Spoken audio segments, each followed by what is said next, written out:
Assalamualaikum warahmatullahi wabarakatuh. Alhamdulillah pada kesempatan minggu ini saya dapat menjelaskan terkait dengan materi selanjutnya di mata kuliah model teknik, yakni diagram fase logam.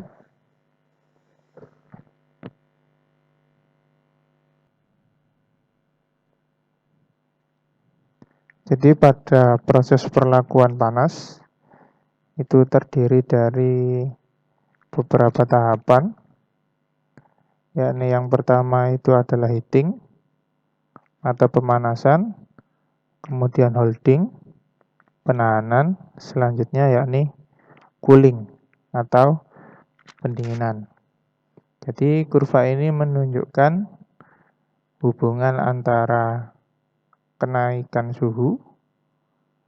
Jadi yang di sumbu Y ini adalah suhu dan di sumbu X ini adalah waktu. Jadi kurva ini menunjukkan berapa lama waktu yang dibutuhkan untuk pemanasan, kemudian waktu yang digunakan untuk penahanan dan pendinginan. Jadi ini T heating, ini T holding, dan ini T untuk cooling. Jadi tiga ini. Yang di sebelah sini waktu yang digunakan untuk proses pemanasan itu berapa, waktu yang digunakan untuk proses penahanan berapa, dan waktu yang digunakan untuk proses pendinginan berapa. Nah, kenapa diperlukan pengukuran waktu? Hubungannya dengan nanti adalah pemerataan panas sampai ke inti material. Hubungannya itu. Jadi holding ini adalah waktu yang dibutuhkan oleh panas untuk masuk ke material, itu dia ditahan pada temperatur tertentu, kemudian didinginkan. Nah, ini nanti tujuannya adalah untuk melihat struktur akhir yang dikehendaki itu apakah mau keras atau ulet. Nah, kenapa kita perlu mempelajari yang namanya diagram fase? Nah, diagram fase ini nantinya adalah diagram yang menampilkan hubungan antara temperatur, di mana terjadi perubahan fase selama proses pendinginan yang lambat dan pemanasan lambat dengan kandungan karbon. Jadi hubungan antara temperatur dan karbon pada saat proses pemanasan maupun proses pendinginan dari material. Diagram fase besi dan karbida besi ini menjadi landasan untuk proses perlakuan panas kebanyakan jenis baja yang kita kenal di pasaran. Nah, ini adalah gambar diagram fase yang perlu diingat dari diagram fase ini, yakni sebelah sini, ini macam-macam ya, tergantung nanti diagram fase yang kalian pakai. Kalau ya, contoh yang ini, sebelah sini itu Fahrenheit, dan yang sebelah sini menggambarkan temperatur dari Celcius. Jadi jangan sampai salah baca. Nanti kalau yang kamu lihat tepi sini, tapi di sini ngomongnya Celcius, padahal Celciusnya ada di sebelah kanan. Tapi nanti kalau kalian search di internet ada juga temperatur Celciusnya ada di sebelah kiri. Nah, ini nanti kalau kamu salah baca hubungannya dengan temperatur panas yang akan kamu tentukan untuk mengubah struktur material. Jadi banyak informasi yang didapatkan dari diagram ini. Utamanya diagram ini digunakan untuk menentukan temperatur pemanasan yang akan kamu kenakan di material. Jadi yang harus diperhatikan ketika melihat diagram ini, yang pertama adalah persentase nilai karbon.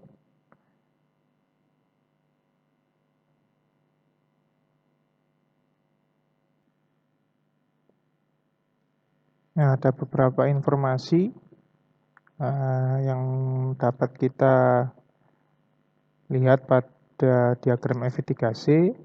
Yang pertama yakni di sebelah kiri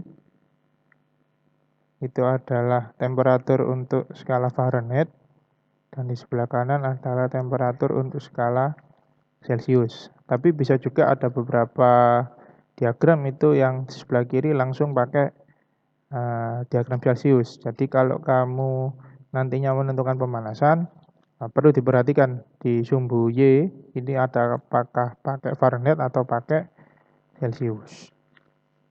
Kemudian yang di garis bawah yakni secara sumbu X adalah persentase karbon, di mana baja yang mengandung karbon antara 0,1 sampai 0,80 itu adalah baja hipoeutektoid, sedangkan baja yang mengandung karbon 0,83 sampai 2% itu adalah termasuk golongan baja hypereutektoid. Nah, yang nantinya yang perlu kalian perhatikan dalam kurva ini, yakni ini adalah nantinya fase austenit, yakni besi gamma, kemudian ada ferrit yang di sebelah sini, alfa, ini adalah besi ferrit, kemudian di sebelah sini adalah besi delta, dan Cm di sini adalah sementit. Kemudian yang perlu kalian perhatikan lagi adalah garis A1, kemudian batas garis A2, dan batas garis A3. Karena yang sering kita nanti bermain temperatur adalah patokannya ada di beberapa ini, garis-garis ini. Itu nanti garis-garis ini ketika pendinginan nanti yang mempengaruhi bentuk akhir dari material apakah perlit dan ferrit atau perlit dan sementit ataukah sementit perlit yang bertransformasi menjadi lidiburit. Nah, itu nanti di fase pendinginan. Tapi nanti akan saya bahas lebih lanjut untuk fase pendinginannya. Nah, yang jelas yang dapat kita dapatkan dalam struktur diagram fase, yakni yang pertama adalah ferrit atau besi alfa, yakni satu komposisi logam yang punya batas maksimum kelarutan karbon itu 0,025% karbon pada temperatur 723 derajat. Struktur kristalnya adalah BCC atau body center cubic. Pada temperatur kamar dia punya batas kelarutan karbon 0,008%. Jadi kalau kita lihat untuk besi alfa, nah posisinya di sebelah sini ya. Nah, dia merupakan besi yang punya sifat karakteristik sifatnya adalah ulet. Jadi dia itu besi lunak, ulet. Dia punya kekuatan tarik kurang dari 310 megapascal dan punya notasi alfa. Posisinya ada di sebelah sini. Jadi kotak ini, nah ini semua adalah batas dari besi alfa. Yakni sekitar ini 723 derajat Celcius. Jangan dilihat ini, kalau ini 1333. Nah, ini yang derajat Fahrenheit. Tapi kalau kita ngomong Celcius, kita lihatnya di sebelah kanan. Jadi kelarutan karbonnya 0,025%. Nah, tahu dari mana 0,25%? Jadi tinggal kamu tarik garis lurus dari sini ke bawah. Ini maaf kalau garis saya nggak begitu lurus ya. Nah, di sini adalah 0,023% karbon. Itu batas kelarutannya. Kemudian ada austenit atau besi gamma, yakni satu larutan padat yang punya batas maksimum kelarutan karbon 2,11% pada temperatur 1148 derajat Celcius. Jadi bisa dilihat besi gamma. Nah, ini kan dia batas kelarutannya sampai segini.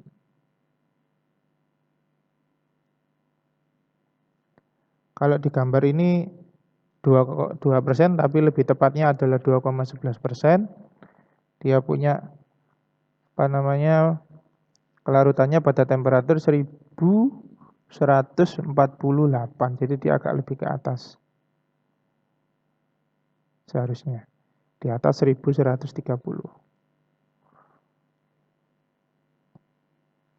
Struktur kristalnya adalah FCC atau phase center cubic. Kemudian selanjutnya adalah cementit atau besi karboda, yakni suatu senyawa yang terdiri dari unsur Fe dan C dengan perbandingan tertentu. Struktur kristalnya adalah ortohombic.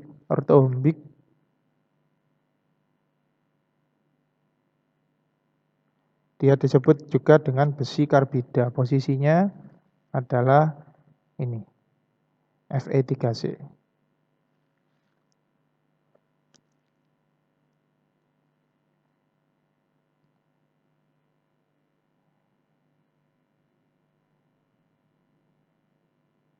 Dia adalah besi sementit. Kemudian selanjutnya yakni lediburit, yakni campuran eutektik antara besi gamma dengan sementit yang dibentuk pada temperatur 1130 dengan kandungan karbon 4,3%. Nah, di sini posisinya di sini.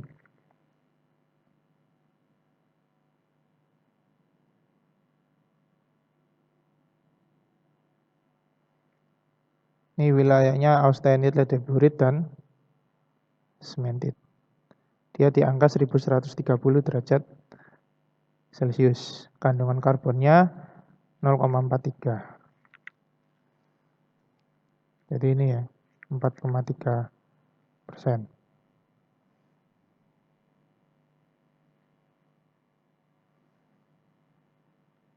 Kemudian perlit, yakni campuran eutektoid antara ferit dan sementit. Jadi A plus Fe3C.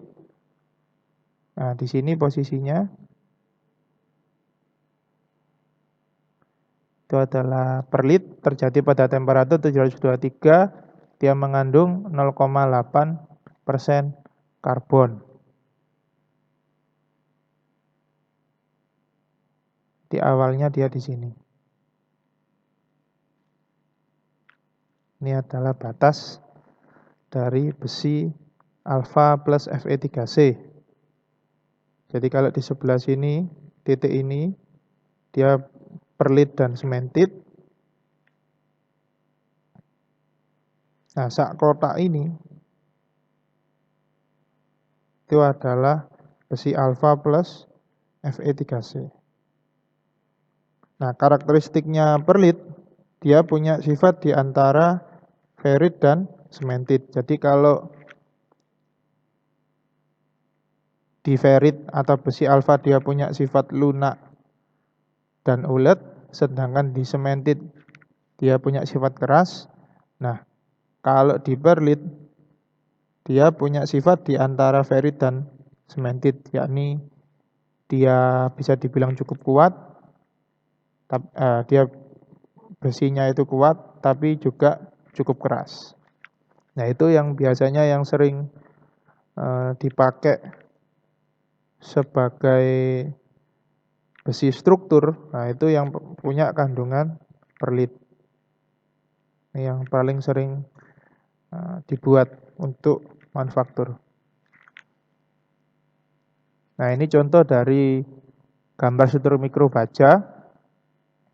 Nah, kalau struktur yang hitam ini, sedikit ini. Nah, ini adalah struktur perlit. Ini kalau kita lihat uji struktur mikronya. Sedangkan kalau struktur mikronya itu tajam-tajam seperti ini, jadi dia punya sisi-sisi tajam. Nah, ini menunjukkan dia punya struktur mikronya martensit atau struktur mikro keras. Kalau dia punya alfanya banyak, kalau di sini kan besi alfanya banyak, ferritnya banyak, berarti kecenderungannya mata tersebut adalah ulet. Jadi dia lebih ulet, kekerasannya turun sedikit, karena dia punya struktur mikroperlitnya ya cuma sedikit kecil-kecil ini. Nah, ini adalah gambar struktur mikro mulai dari baja karbon rendah sampai baja karbon tinggi. Bisa dilihat di baja karbon rendah, nah ini kan besi alfanya yang banyak, sedangkan perlitnya sedikit. Tapi kalau di baja karbon sedang, perlitnya ini banyak, jadi yang hitam-hitam ini banyak.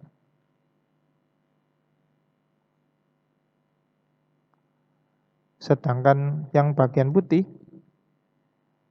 atau baja alfanya dia lebih sedikit. Nah, sedangkan di baja karbon tinggi, perlitnya tambah banyak lagi, sedangkan baja alfanya yang putih-putih sedikit. Makanya baja karbon tinggi dia punya kekerasan yang paling banyak karena dia mengandung perlit yang paling banyak. Nah, kemudian garis penting dalam diagram fase, yakni ada A3, temperatur kritikal atas, yakni temperatur perubahan altropi, kalau bisa dilihat di sini. Nah, ini garis A3 yang miring ini.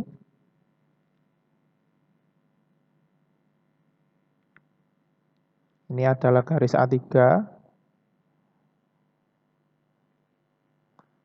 Kemudian A1 itu adalah lower critical temperature atau temperatur kritikal bawah, temperatur reaksi eutektoid.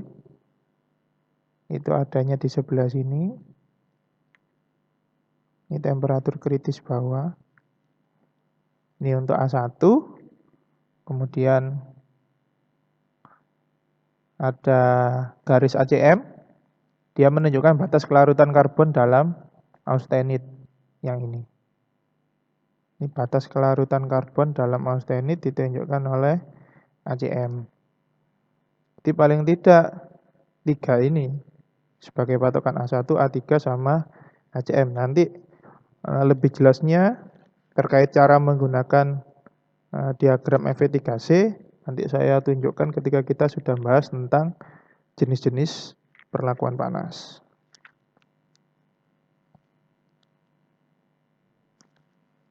Nah, reaksi yang kita dapatkan dalam diagram FV3C yang pertama adalah reaksi peritektik terjadi pada temperatur 1495 derajat di mana logam cair atau liquid dengan kandungan 0,53% karbon bergabung dengan delta yang punya kandungan 0,09 karbon bertransformasi menjadi austenit dengan kandungan 0,17% karbon. Jadi delta adalah fase padat pada temperatur tinggi dan kurang berarti untuk proses perlakuan panas yang berlangsung pada temperatur yang lebih rendah. Jadi bisa dilihat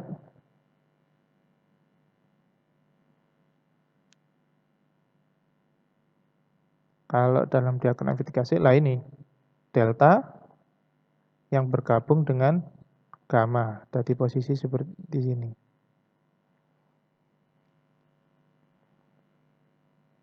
Jadi reaksi peritektik terletak di posisi itu tadi.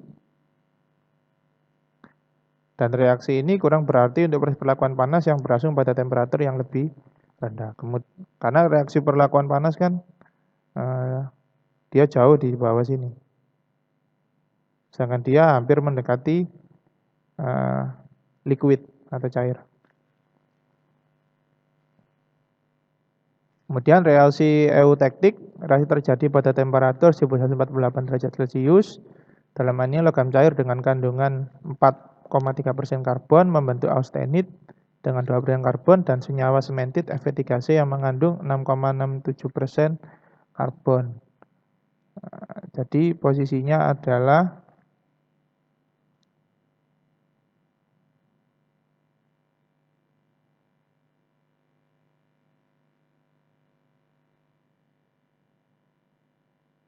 Nah ini cemented 1400,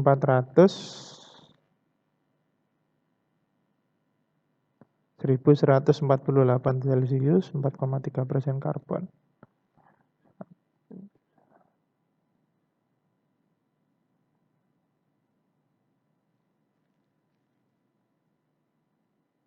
Jadi di area ini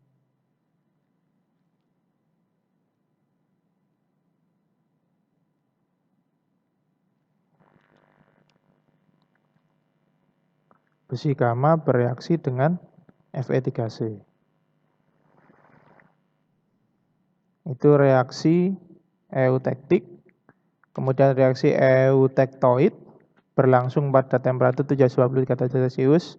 Austenit padat dengan kandungan 0,8% karbon menghasilkan ferrit dengan kandungan 0,025% karbon dan cemented Fe3C yang mengandung 6,67% karbon. Jadi dia posisinya bereaksi di sebelah sini.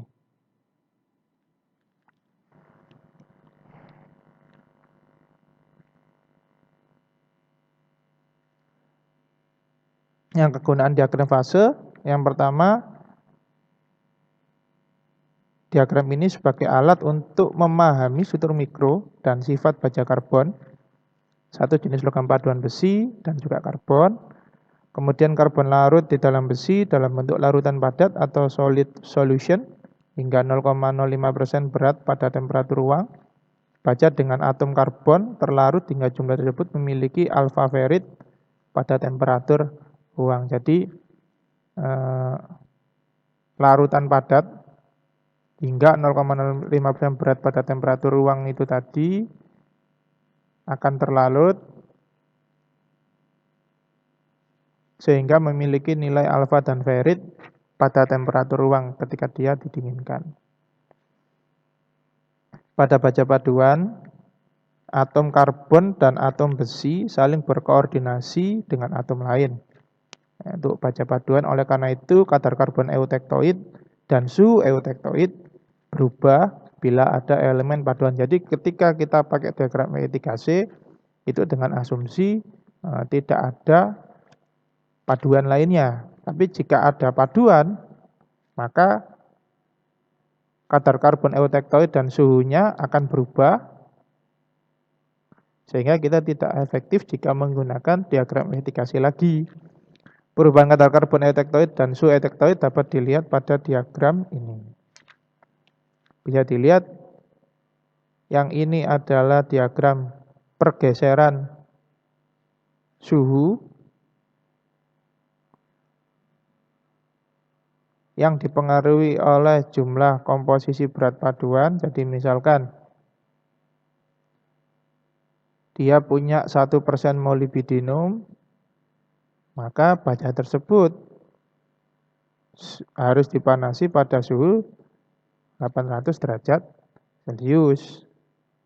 Sedangkan kalau kita mengacunya pada komposisi nilai karbonnya, misalkan molybdenumnya 1%, maka karbon yang kita apply ke Fe3C itu tidak sama dengan nilai karbon yang awal. Maka komposisi karbon misalkan nilai awalnya adalah 0,8%, ketika dia punya molybdenum 1%, maka komposisi dari nilai karbonnya adalah turun sebesar 0,38. Ya sekitar 0,8. Karena ini kan kalau setengahnya kan 0,3, setengahnya sini 0,35. Nah, kurang lebih sekitar 0,35, sorry. 0,35% karbon untuk eutektoid. Nah, kalau misalkan molybdenumnya tambah, ya tambah lagi, tambah turun nilai karbonnya. Misalkan nilai molybdenumnya itu 2% dari berat paduan, maka komposisi elektronik karbonnya berkurang hingga jadi kisaran 0,23%. Sehingga kalau di sini 0,23%, untuk berat paduan 2%, maka kalau dipanasi, dia tambah panas. Suhu eutektoidnya itu bisa di kisaran sekitar 850 derajat Celcius. Selanjutnya untuk metode pemanasan, itu ada 2 cara, yakni pemanasan di dalam dapur yang telah panas. Jadi sebelumnya furnace-nya itu dipanasi terlebih dahulu.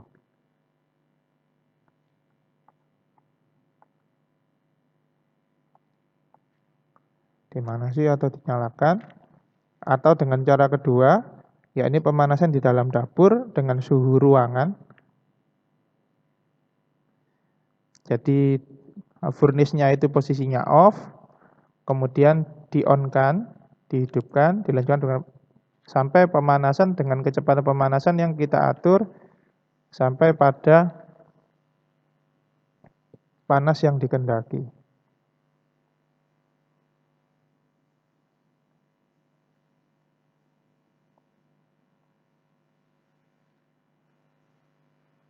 Nah, ini adalah diagram yang menunjukkan beberapa cara pemanasan.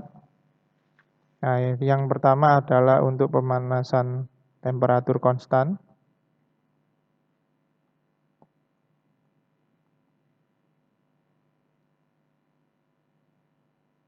Yang kedua adalah pemanasan rapid.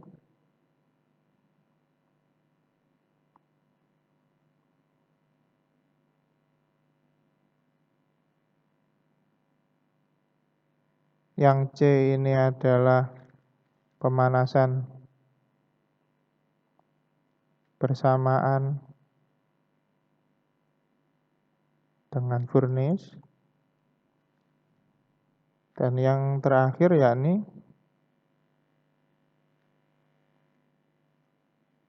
pemanasan bertahap.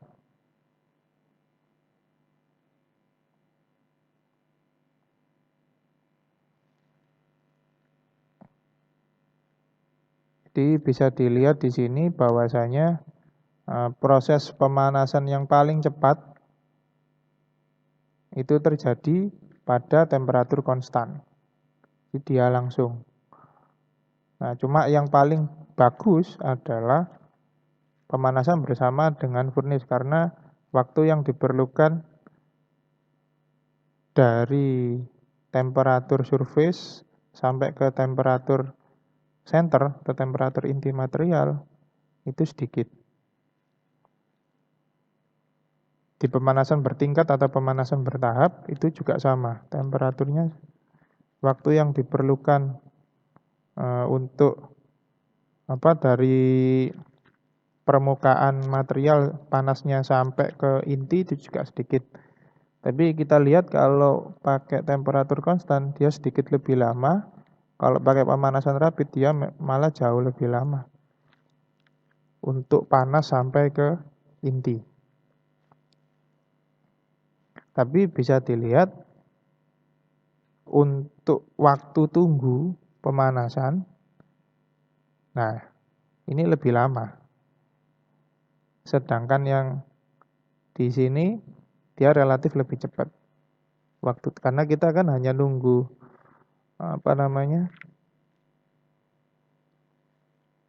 besinya panas, kemudian kita tinggal furnace-nya panas, kita tinggal memasukkan logam. Nah, lebih jelasnya bisa kita lihat dalam diagram ini. Jadi yang saya maksud surface itu ya kalau misalkan benda itu bentuknya round, bulat.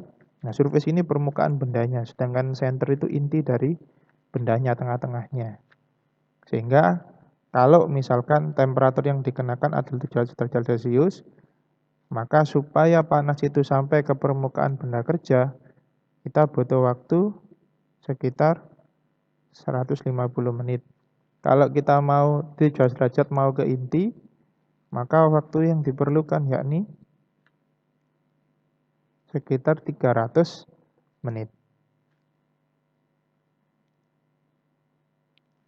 Berarti holding time yang harus kita kenakan 100 sekitar. Kalau itu cuma mau surface, berarti holding time-nya adalah 150 menit.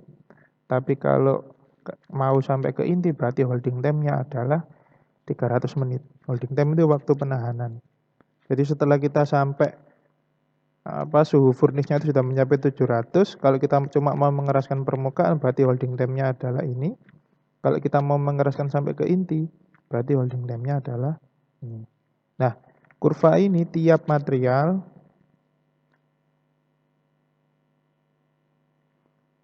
berbeda.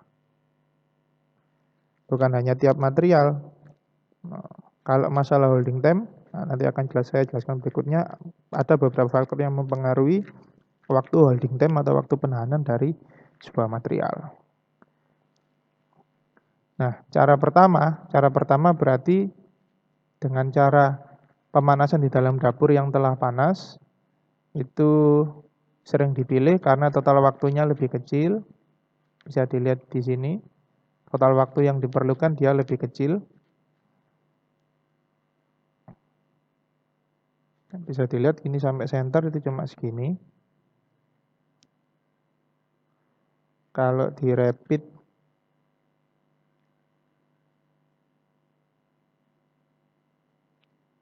kalau pakai bersamaan dengan furnace, total waktunya dia lebih panjang. Ini juga sama, bertahap. Jadi kalau dilihat dari sini, total waktu yang paling sedikit adalah yang temperatur konstan. Jadi furnace-nya dipanaskan dulu, baru material masuk. Nah, kemudian keuntungan selanjutnya yakni produktivitas dapur lebih besar karena kita tidak perlu nunggu. Kalau kita sudah masukkan satu material, kita nggak perlu nunggu furnace-nya dingin, kemudian kita masukkan lagi.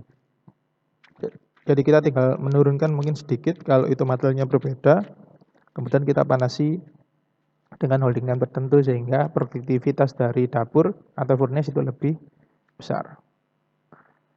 Nah, faktor yang mempengaruhi pemanasan atau Z, yakni penghantar panas baja, ini tergantung komposisi kimia dari paduan, kemudian dimensi, dan bentuk. Dimensi berkaitan dengan ukuran, lalu bentuk berkaitan dengan apakah bentuknya itu kompleks atau sederhana.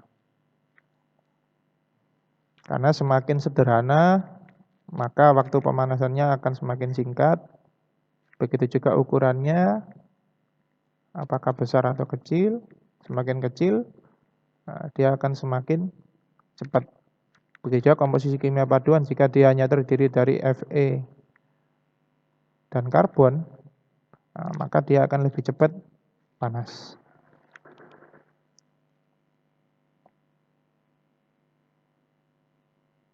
Nah, beberapa hal yang diperlukan untuk menentukan holding time bisa dilihat dari gambar ini.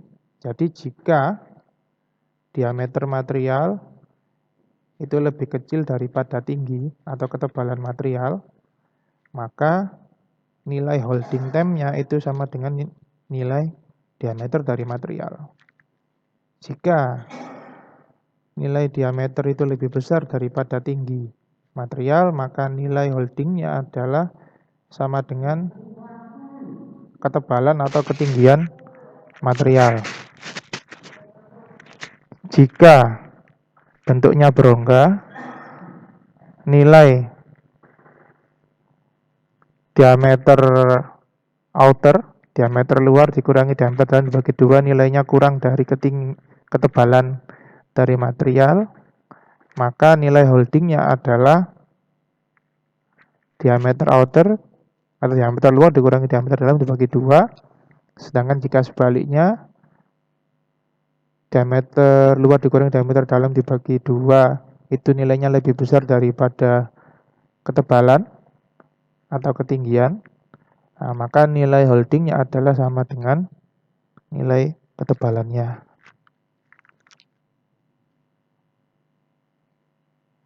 Jadi berdasarkan dimensi dan bentuk, benda kerja dengan bentuk simpel tanpa pemanasan pendahuluan dengan suhu dapur 900 derajat Celcius Maka untuk baja karbon, nilai holding time minimumnya adalah 1H. H-nya ini ya tergantung perhitungan tadi. Jadi misalkan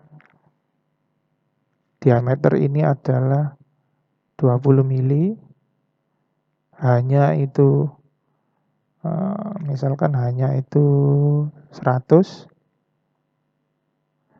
maka holding time-nya sama dengan 20 menit. Begitu juga ini. Ini pun sama. Jika diameter outernya itu misalkan 30, diameter innernya itu 10, berarti kan sama dengan 10, sedangkan ketinggiannya itu hanya itu sama dengan 20, maka holding time-nya adalah yang ini, 10 menit.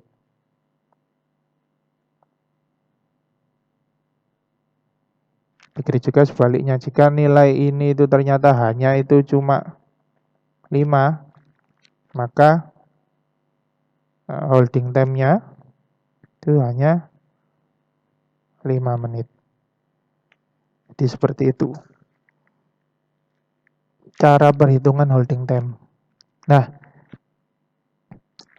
sebanyak 5 menit ini, kalau itu dia baja karbon, dengan bentuk yang simpel sederhana, maka 1H. 1 dikalikan H. Hanya nilainya berdasarkan perhitungan tadi. Sedangkan jika bahannya itu alat perkakas dari baja karbon atau baja paduan, maka nilai holding minimumnya adalah 1,4 dikali H. Selanjutnya, jika dia pakai pemanasan pendahuluan, untuk benda kerja dan alat perkakas bentuk yang kompleks sampai dengan suhu 500-600 derajat Celcius, maka jika benda kerjanya dari baja karbon, maka Z minimumnya adalah 1,25 dikali H. Jika alat perkakas dari baja karbon, maka 1,80 H. Jika benda kerjanya dari baja paduan itu 1,60 kali H. Dan jika alat perkakasnya dari baja paduan adalah 2H. Untuk waktu pemanasan dari suhu pemanasan mula sampai dengan suhu pemanasan akhir 500-600 derajat Celcius. Jadi jika dihitung total ya dari suhu pemanasan awal sampai akhir, maka untuk baja karbon itu 0,7 sampai 0,8. Sedangkan untuk baja paduan dia lebih lama lagi, 1 sampai 1,2 H. Selanjutnya yakni oksidasi dan dekaborisasi. Yakni terjadi akibat adanya panas yang tinggi pada benda kerja, maka akan mengalami proses yang namanya oksidasi dan atau dekaborisasi. Untuk oksidasi, dalam kasus besi, oksigen akan membuat proses pembakaran yang lembat yang dapat menghasilkan substansi berwarna coklat yang rapuh disebut dengan karat. Penyebabnya yakni reaksi antara besi dengan oksigen. Kemudian bergabung menjadi 2 FeO. Kemudian reaksi antara besi dengan karbon dioksida, besinya langsung mengikat oksigen plus karbon monoksida dan uap air. Jadi ketika besi bereaksi dengan air, maka besinya mengikat oksigen dan hidrogen. Jadi dia mengurai jadi hidrogen.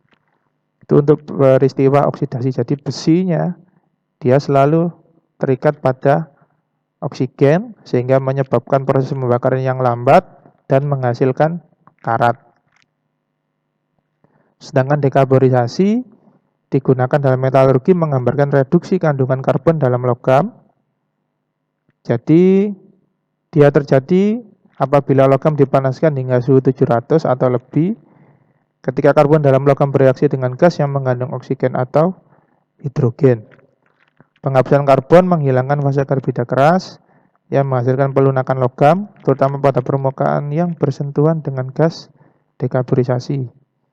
Dekaborisasi dapat menguntungkan atau merugikan tergantung pada aplikasi logam yang akan digunakan.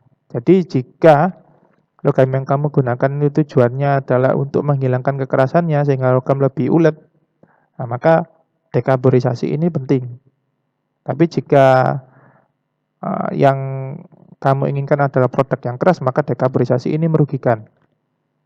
Jadi bisa dikatakan baik itu menguntungkan atau merugikan, keduanya dapat dilakukan dengan sengaja sebagai langkah dalam proses pembuatan atau sesuatu yang terjadi sebagai efek samping dari sebuah proses dan harus dicegah atau nanti prosesnya dibalik. Dibalik ini maksudnya apabila karena proses dekarborisasi ini kan nilai karbonnya turun, maka harus dilakukan proses karburasi untuk menaikkan nilai karbon sehingga material kembali menjadi keras atau bahkan lebih keras.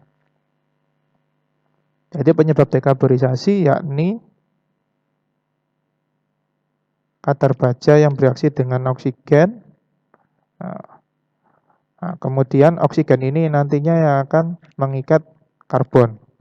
Sedangkan reaksi antara karbon dioksida dan baja menyebabkan baja sendiri dan karbon terikat oleh oksigen. Begitu juga ketika baja bereaksi dengan hidrogen, maka hidrogen ini yang nantinya akan mengikat karbon sehingga mengurangi jumlah karbon. Pada suhu kritis di mana karbon terdapat pada austenit, ini pun juga terjadi reaksi sama, yakni pengurangan dari nilai karbon, sehingga nilai karbonnya jadi turun dan baja jadi lebih lunak. Nah, kedua proses tersebut, baik karburasi maupun oksidasi, dia bekerja secara simultan, jadi secara bersama-sama, barengan. Jadi kalau di situ terjadi oksidasi, maka terjadi juga dekarborisasi. Nah, kedua proses tersebut terjadi apabila panas yang diaplikasikan ke material itu lebih besar dari seharusnya.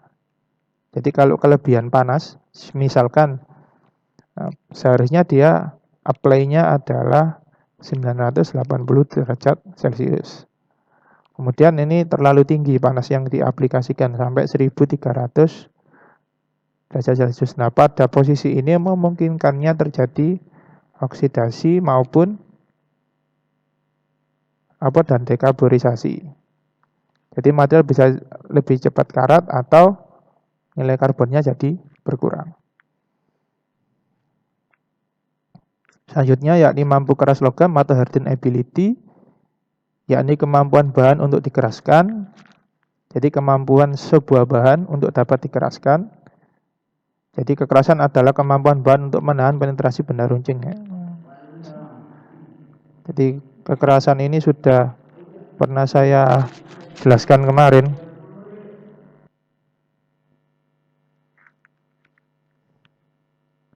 Jadi bila sebuah logam didinginkan secara cepat, maka kecepatan pendinginannya akan menurun.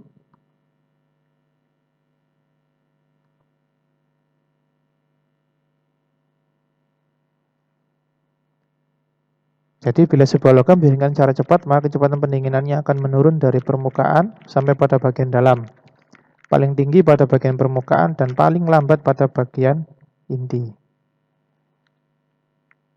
Jadi maksudnya paling tinggi pada bagian permukaan dan paling lambat pada bagian inti adalah kecepatan pendinginannya. Jadi jika dingin cepat, maka yang paling cepat dingin kalau ini adalah surface dan ini adalah inti.